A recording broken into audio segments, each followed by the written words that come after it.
रक्षाबंधन पे बहन की आवश्यकता पड़ती है, संस्कारों के लिए माँ की आवश्यकता पड़ती है, व्यापार के या सामाजिक अनुभव के लिए पिता की आवश्यकता पड़ती है, सांसारिक गतिविधियों के लिए सामाजिक रिश्तों की आवश्यकता पड़ती है। इन सब की समय समय पर एक आवश्यकता होती है, लेकिन इन सब के साथ साथ कोई एक रिश्ता इस पूरे संसार में, एक रिश्ता ऐसा है जो इन सबसे ऊपर है। मात्र भारत ही नहीं, विश्व और विश्व नहीं, पूरा संसार जो एक ऐसा रिश्ता है, वो रिश्ता सब चाहते हैं कि हमें वो मिले। वो रिश्ता है गुरु का रिश्ता। गुरु का रिश्ता माता पिता, भाई बहन, कुटुंब परिवार, नाते रिश्ते, अड़ोस पड़ोस, भाई बहन, यार दोस्त, इन सब रिश्तों से परे है। बहुत बड़ा रिश्ता है, भगवान से बड़ा है, जो शास्त्रों से बड़ा है, कुरान से, पुराण से। जीसस हो, चाहे बाइबल हो, चाहे अल्लाह हो, चाहे कुरान हो, चाहे फादर हो, चाहे मौलवी बाबा हो, कोई भी हो, इन सब से बड़ा रिश्ता एक ही रिश्ता है, वो है गुरु का रिश्ता। और प्रत्येक धर्मात्मा के मन में एक ही रहता है, एक ही भाव रहता है कि मेरे जीवन में भी एक गुरु हो। लेकिन गुरु बनाने वाले व्यक्ति के मन में बहुत सारी बातें रहती हैं, एक डर भी रहता है। गुरु कैसे बनाएं? गुरु बनाने के लिए क्या करना चाहिए? गुरु बनाते समय हमें किन किन बातों का ध्यान रखना चाहिए? गुरु कैसे बनाएं? गुरु समर्पण से बनाए जाते हैं। उनसे निवेदन किया जाता है कि आप हमारे आत्म कल्याण की डोर अपने हाथ में ले लें, आप हमारा आत्म कल्याण करें। ये गुरु का काम है, क्योंकि एकमात्र गुरु ही हैं जो आत्म कल्याण कर सकते हैं, बाकी कोई नहीं है। लोग कहते हैं पत्थर का भगवान है, लेकिन जो धर्मात्मा है वो कहते हैं कि गुरु से ही पत्थर का भगवान है। महानुभाव, जो भक्त हैं उनके मन में ये रहता है कि गुरु कैसे बनाएं। गुरु के लिए बनाने के लिए समर्पण किया जाता है। अब सवाल ये खड़ा होता है कि गुरु बनाते समय हमें किन किन बातों का ध्यान रखना है। तो वो 4 बातें ऐसी हैं जो आपको ध्यान रखनी चाहिए, क्योंकि आचार्य चारिचकति शांति सागर जी जब अंतिम उपदेश दे गए थे तो उसमें उन्होंने कहा था कि जिसके जीवन में गुरु नहीं, उसका जीवन शुरू नहीं। हमारे जीवन में गुरु होना जरूरी है। प्रत्येक व्यक्ति त्यागी हो, व्रती हो, गणनी हो, आर्य का हो, साधु हो, उपाध्याय हो, आचार्य हो, चाहे पुराण हो, चाहे ग्रंथ हो, चाहे सूत्र ग्रंथ हो, चाहे सिद्धांत ग्रंथ हो, सब में गुरुओं का उल्लेख है। और उनको पढ़ने के बाद हमारे मन में आता है कि हम गुरुओं को बनाते समय क्या क्या बात रखें, ध्यान में क्या रखना है, गुरु बनाएं कैसे। सबसे पहली बात, गुरु बनाएं कैसे? तो गुरु समर्पण के साथ बनाए जाते हैं।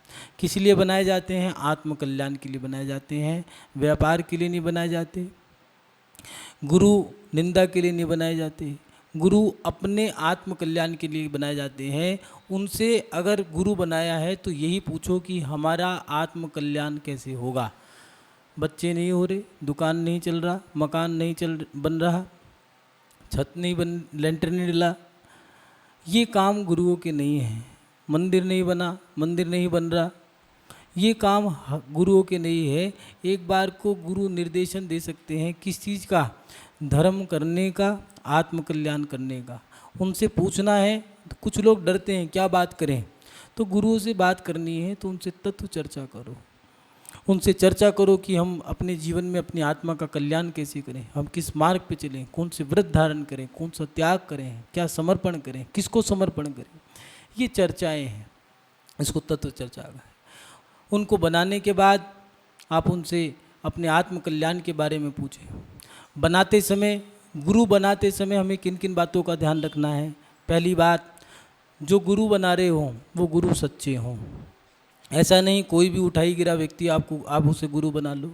गुरु भी अलग अलग प्रकार के हैं। स्कूल का मास्टर वो भी गुरु है, माता पिता भी गुरु हैं, लेकिन हर विषय के अलग अलग गुरु हैं। जिसने आपको कुछ सिखाया है तो वो आपका शिक्षा देने वाला गुरु हो गया है, लेकिन सच्चे गुरु एक ही हैं, वो हैं दिगंबर संत, जो वीतरागी, हितोपदेशी, ऐसे जो हमारे भगवान हैं, सर्वज्ञ हैं, हितोपदेशी हैं, वीतरागी हैं, ऐसे उन भगवान की मुद्रा को धारण करने वाले, ऐसे वीतरागी मुद्रा को धारण करने वाले सच्चे निर्गंत ज्ञान ध्यान तप में लीन रहने वाले, किसी भी सामग्री से वो लिप्त ना हो, आरंभ सारंभ परिग्रह इन सब से कोई भी उनका आडंबर से कोई भी लेखा जोखा ना हो, ऐसे ज्ञान ध्यान तप में लीन रहने वाले सच्चे गुरु हमारे होने चाहिए। महानुभाव, गुरु बनाने से पहले ये जरूर देख ले वो सच्चे हैं या नहीं हैं। प्रत्येक व्यक्ति हमारा गुरु नहीं हो सकता।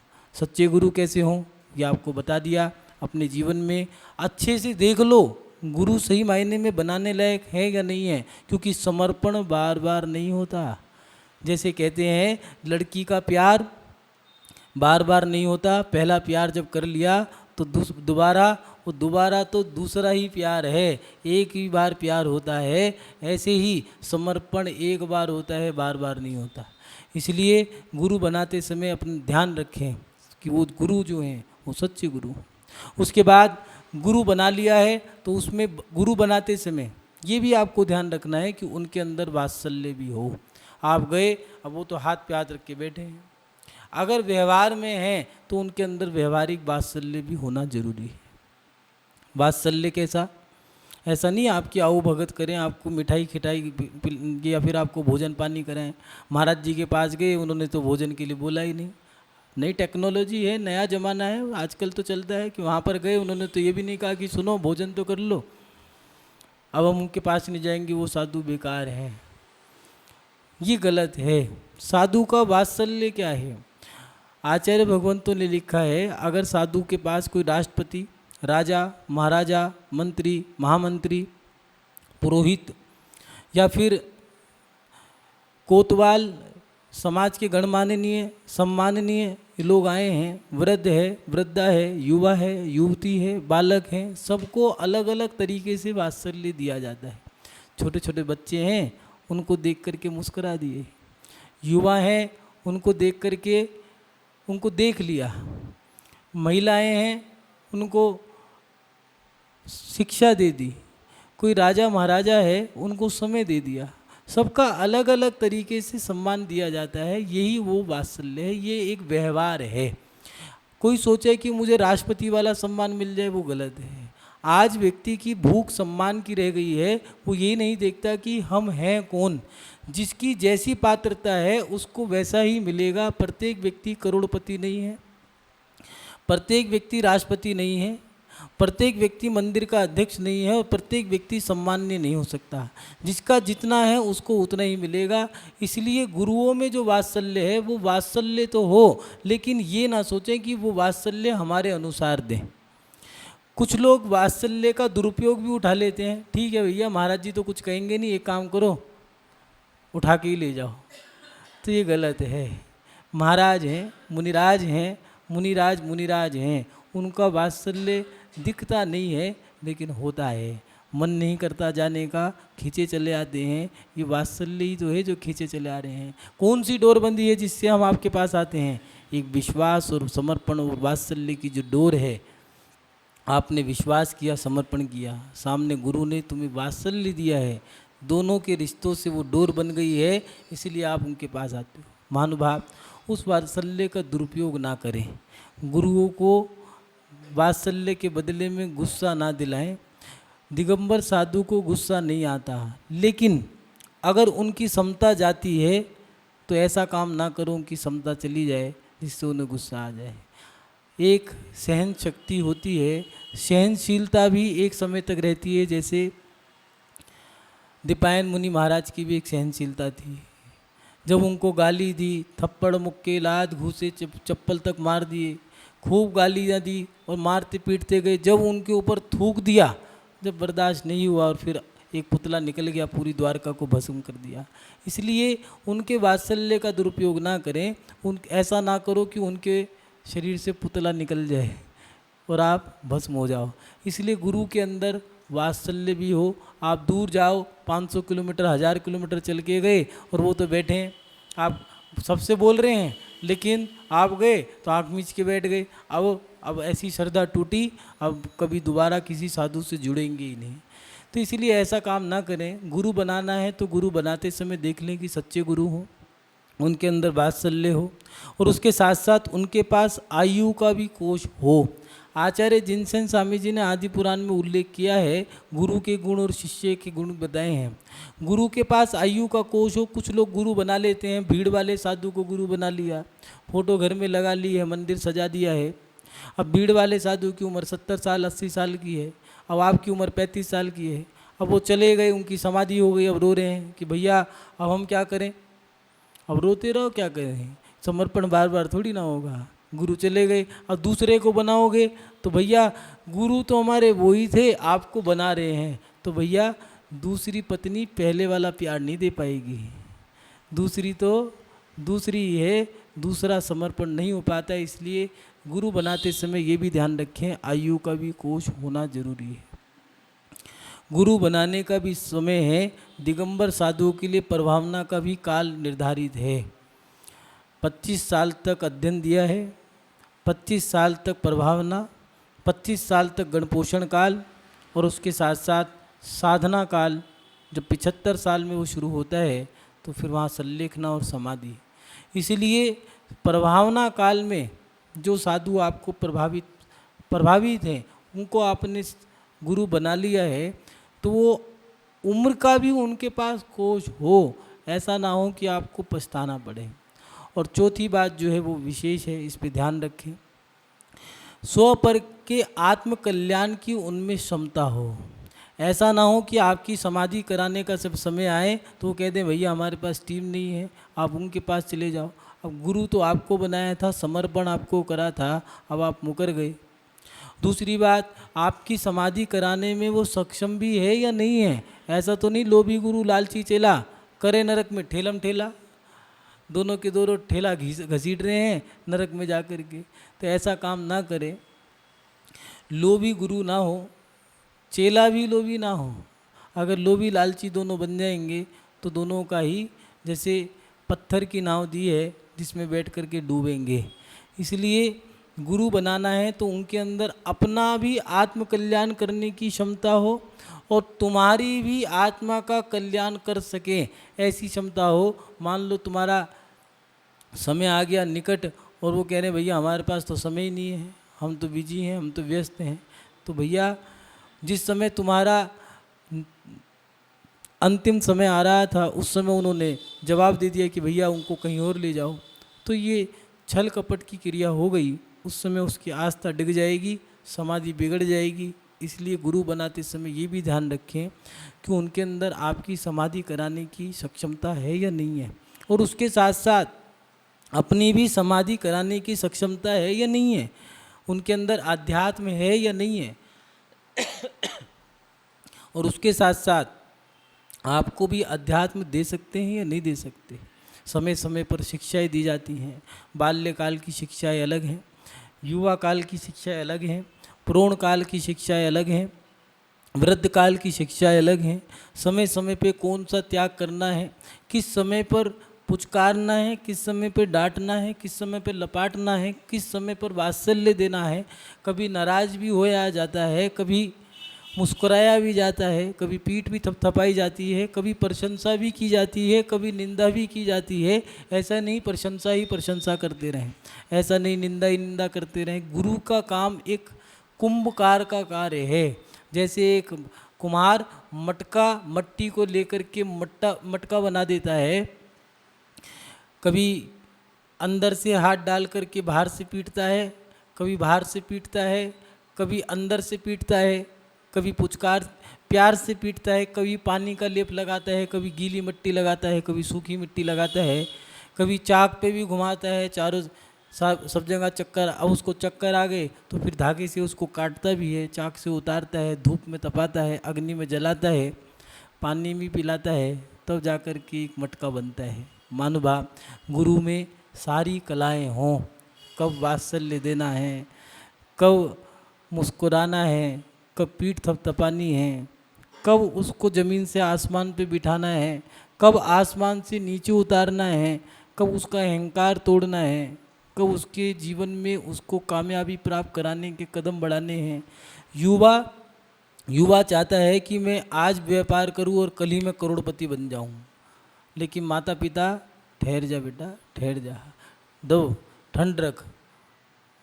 वो पता नहीं, पिताजी तो मेरी बात को हमेशा गिर देते हैं, मेरी और उनकी पटती नहीं, मैं इधर चलता हूँ वो इधर चलते हैं। अरे भैया तुम्हारी अभी गति तेज है, वो पिता हैं उनके पास अनुभव है, रुको ठहरो। ऐसे ही गुरु हैं जिस तुम्हें डांट रहे हैं तो सोच लो कि तुम्हारा अब सही समय आ गया।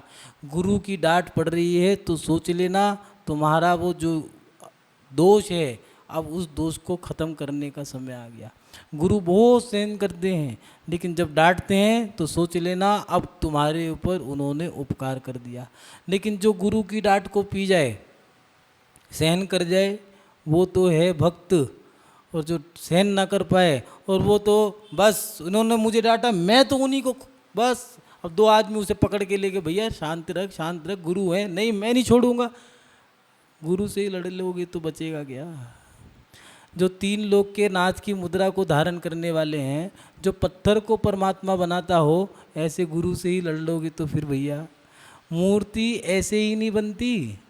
पत्थर को तराश के परमात्मा ऐसे ही नहीं बना जाता। कितनी छेनी हथौड़े उसने सहन किए होंगे, कितने जूते चप्पल लेके उसके ऊपर चढ़े होंगे, कितने वर्षों तक पहाड़ में रहा होगा, अब कट कर के आया है, छेनी हथौड़े की मार सही है। और कितनी उसने परेशानियां, कितने हथौड़े सहन करे होंगे, तब जाकर के वो पत्थर निखर के आया है। अब बन गया वो पत्थर से नहीं, अब वो पत्थर से मूर्ति बना है। जब गुरु की कृपा होगी तब पत्थर से बनेगा परमात्मा। ऐसी कोई साधारण त्याग से परमात्मा नहीं बना जाता, बहुत तपना पड़ता है। परमात्मा बनने के लिए ऐसी नहीं मिलेगा, डल्लभ के गद्दे नहीं मिलेंगे। गुरु के पास रहने के लिए तो आपको बहुत सहना पड़ेगा, और गुरु के पास रहना ही एक साधना है। गुरु बनना तो बहुत बड़ी बात है, गुरु के साथ ही रहना बड़ी साधना है। जब हम विहार करते हैं तो जैनतर समाज जो है, हम जब चलते हैं तो हमारे साथ में जो लोग हैं, वो लोग जैनतर समाज हमारे साथ के जो सेवक हैं, जो विहार करा रहे हैं, उन लोगों का खाना पीना कराती है, उनकी आओ भगत करती है, उनकी सेवा करती है। उनसे पूछते हैं कि भैया ऐसा क्यों? कहते हैं बाबा महात्मा जी, हम आपके लिए कुछ नहीं कर सकते, लेकिन हम आपके सेवकों की सेवा करके अपने आप को धन्य मानते हैं, हम अपना पुण्य बढ़ा लेंगे। क्यों? उनसे पूछा ऐसा क्यों? कहने लगे आपके साथ रहना, आपकी सेवा करना भी तो साधना है। हम तो पैदल चलते हैं, आपके साथ पैदल चलना, एक टाइम खाते हैं, कभी कभार मिलता है, कभी कभार मिलता ही नहीं है, दोनों टाइम विहार कर रहे हैं, दिन छिप गया। या फिर धूप में रहना है तो धूप में रहो, रास्ते में कोई एसी नहीं मिलता, कूलर नहीं मिलता, पंखा नहीं मिलता, और कभी कभार तो ऐसे हालात हो जाते हैं पीने को पानी भी नहीं मिलता, पेड़ की छाया में बैठना पड़ता है। कैसे सहन करते हैं जो विहार करते हैं।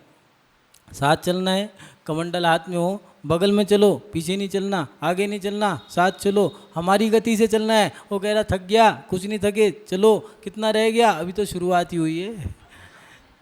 तो ये सब चीज़ें, साधु के साथ रहना भी सरल नहीं है। महानुभाव साधु की क्षमता देख करके गुरु बनाना है तो ये चारों चीज़ें देख लें। सच्चे गुरु हो, उनके अंदर वात्सल्य हो, उनके पास आयु का कोश हो, और उसके साथ साथ स्व और पर दोनों का कल्याण करने का उनके अंदर सक्षमता हो। महानुभाव कुछ बात विशेष है, आप लोग कहते होंगे कि विशेष बात है, कुछ कड़वी बातें होती हैं, लेकिन कड़वी बातें औषधि का काम करती हैं। आज के समय में अगर गुरु बना लिया तो गुरुओं के साथ कभी छल कपट ना करो। ये याद रखना, अगर गुरु बना रहे हो तो गुरु बनाते समय ये बातें तो आपने ध्यान रख ली है, लेकिन गुरु बना लिया तो गुरु के साथ छल कपट ना करो। पहले पुराने ज़माने में शादियां हुआ करती थी, इतने बड़े घूंघट होते थे, और सामूहिक विवाह हुआ करता था। अब तो धंधा हो गया, व्यापार हो गया, विवाह क्या है, दिखाने का हो गया कि मेरी बेटी की शादी उसने 1 करोड़ की करी, मैं 2 करोड़ की करूँगा, उसने अपने बेटे की शादी 2 करोड़ की करी, मैं 4 करोड़ की करूँगा। पहले ऐसे नहीं था। पहले लोग पैसा बचाया करते थे, उस पैसे को सही जगह लगाया करते थे। सामूहिक विवाह होते थे, शादियां लड़कियां पसंद कर लिया करते थे, शादियां होती थी, जब विदा होती थी लड़कियां, दिन से शादी होती थी, विदा रात्रि तक विदा हो जाया करती थी। और कभी किन्हीं के साथ ऐसा होता था कि रामलाल की जो बेटी है वो जानी थी श्यामलाल के साथ और चली गई महावीर प्रसाद के साथ। अब जब घूंघट उठा के देखा, पसंद तो करी थी गोरी चिट्टी, निकली काणी। अब क्या करें, तो उस लड़ाई झगड़ा करें। तो समधी आए, कहने लगे सुनो, जो घर समाज के पंच हुआ करते थे वो कहा करते थे, देखो अम्मा, अंधी हो या काणी हो, रूपनी हो, कुरूपनी हो, सुरूपनी हो, जो भी है अब है तुम्हारी। महानुभाव, ऐसे ही गुरु जब बना लिया, आपने चारों चीज़ देख ली, सच्चे गुरु हैं, वात्सल्य है, उनके पास आयु का कोश है, सक्षमता है, ये सब चीज़ देख करके आपने गुरु बनाया है, तो अब उनसे छल कपट ना करो। आज के समय में लोग, गुरु भी परेशान हैं। वो किस लिए? इसलिए परेशान है, व्यक्ति कहता तो है गुरु भक्त, लेकिन उसके मुंह में कुछ है, बोलता कुछ है, दिखता कुछ है, कहता कुछ है, करता कुछ है, सोचता कुछ है, होता कुछ है और बोलता कुछ है, समझ में नहीं आता। सामने बैठ के जयकारा गुरुदेव का, पीठ पीछे जाके पहले इसी का सत्यानाश करो। हाँ, कमरे के बाहर निकल के कह रहा इसी गुरु को बर्बाद करो, ये गलत है। गुरु से छल, मित्र से चोरी, या हो अंधा या हो कोढ़ी। आज की स्थिति छल कपट की है, गुरुओं से छल कपट मत करो। दूसरी बात, गुरुओं के समक्ष सुने ज़्यादा बोले कम। तुम पे कितना ज्ञान होगा। वो एक दिगंबर साधु ऐसा है जो घाट घाट का पानी पीता है। तुम कितने घरों की कहानी जानते होंगे, कितनी किताबें पढ़ी होंगी तुमने, कितना कमाओगे और कितने लोगों से मिलोगे ज़िंदगी में। जितने लोगों से पूरी ज़िंदगी में तुम मिलते हो, दिगंबर साधु एक दिन में उन लोगों से उतनी बार मिल लेता है। इसलिए गुरु को ज्ञान मत दो, गुरु के पास बैठो, सुनो, बोलो मत, ग्रहण करो। जब वो कहें 2 बार बोलो, तब जाकर के बोलना चाहिए। और उसके साथ साथ गुरुओं से वाद विवाद ना करें। अगर शास्त्रों का अध्ययन कर लिया है तो हमें मत दिखाओ। भगवती आराधना पढ़ ली, कोई व्यक्ति आया और कहने लगा किसी मुनि महाराज से कि हमने तो मूलाचार पढ़ा है, भगवती आराधना पढ़ ली, मरण कंडिका पढ़ी, समय सार पढ़ लिया, रत्नाकर, शावकाचार, द्रव्य संग्रह, लघु द्रव्य संग्रह, स्टोपदेश, तत्वार सूत्र, ये सब पढ़ लिया। ठीक है भैया, पढ़ लिया, कोई बात नहीं। आपने पढ़ा क्या? वाह रे वाह, पढ़ के क्या किया? सारा बेकार हो गया। साधुओं को अहंकार मत दिखाओ। महिलाओं में भी कई बार तब का अहंकार आ जाता है। हमने तत्वार सूत्र के या सहस नाम के, नमोकार के, भक्तांबर के, 64 रिद्धि के, एक महिला आई, कहने लगी महाराज जी मैंने सारे व्रत कर लिए, आप बताओ कौन से करने चाहिए। तो मुनि महाराज ने कह दिया कर्म ध्यान के कर लो। कर लिए, कोई बात नहीं। ज्ञान 25 के कर लो, कर लिए। फिर एक काम करो, 1234 के कर लो, कर लिए, कोई बात नहीं। फिर एक काम करो, जाप करो, चिंतन करो, मनन करो। जाने लगी, महाराज जी आपने 1234 के करे क्या? अरे मूर्ख, दिगंबर साधु के लिए दिया है, एक भुक्तिहारी सदा उपवासी। इसलिए दिगंबर साधु कभी भूखा नहीं होता, कभी उपवासी, वो कभी अंतरंग से मजबूत होता है और उसके साथ साथ वो उपवास करता है, तो उसका तो रोज का उपवास है, एक टाइम खाता है। महानुभाव, साधु से वाद विवाद मत करो। साधु से एक बार किया गया वाद विवाद पूरी जिंदगी भर का पुण्य खत्म कर देता है। इसलिए आज के समय में लोग वाद विवाद करते, हमने इतना ज्ञान अध्ययन कर लिया, कितना करोगे। आचार्य कुंदकुंद स्वामी ने कहा है, जो जाना दी अपाणम सो जाना दी सब बाणम। जिसने अपने आप को जान लिया उसने तो सब कुछ जान लिया, उसके लिए किसी शास्त्र का महत्व नहीं है। ये तो कुंदकुंद स्वामी जी ने लिखा है, मूलाचार में भट्टगिर स्वामी जी ने लिखा, स्वाध्याय तो साधु के लिए मन लगाने के लिए एक मनोरंजन का साधन है। बाकी तो जिसने अपने आप को जान लिया, संसार को जान लिया, सब कुछ जान लिया। तीसरी बात, गुरु भक्त गुरु की साधना में सहभागी बने। जैसे गुरु भक्त बन गए, आज के समय में लोग उपाधि ले लेते हैं, भक्त शिरोमणि, राजा श्यांश, फलाना ढिमका, परम भक्त, गुरु भक्त परिवार। उससे पूछें भैया कितनी यात्रा कराई? कौन ही कराई? बिहार कराया? कौन ही कराया? ना तो उन्हें हार कराया ना बिहार कराया, तो काहे की उपाधि लेके बैठा है? मात्र नाम के लिए उपाधि मत लो। गुरु भक्त बन रहे हो तो गुरु ने आप पे उपकार किया है, तो आपका एक दायित्व बनता है कि उनकी साधना में सहभागी बनने का। और उसके साथ साथ गुरु भक्त होकर कोई काम ऐसा ना करें जिससे कि गुरु का अपमान हो। ये विशेष है, आप इस पे ध्यान दें।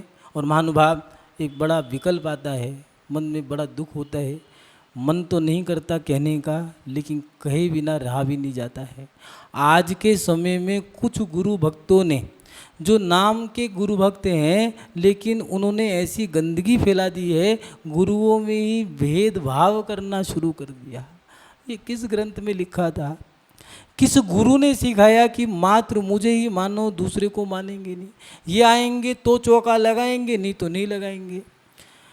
ये आएंगे तो ही विहार कराएंगे, तो नहीं कराएंगे। ये आएंगे तो ही हम जाएंगे, नहीं तो नहीं जाएंगे। याद रखना, तुमने भेदभाव कर लिया। अगर हम भेदभाव करने लग गए तो तुम्हारी किसी प्रकार की औकात नहीं रहेगी। अगर हमने सोच लिया कि तुम मरो या जियो, जाओ अब उन्हीं से आशीर्वाद लो, और तुम कहो कि वो तो 500 किलोमीटर पे हैं, हम तो मर जाएंगे, अब हमने कह दिया मर जाओ तो।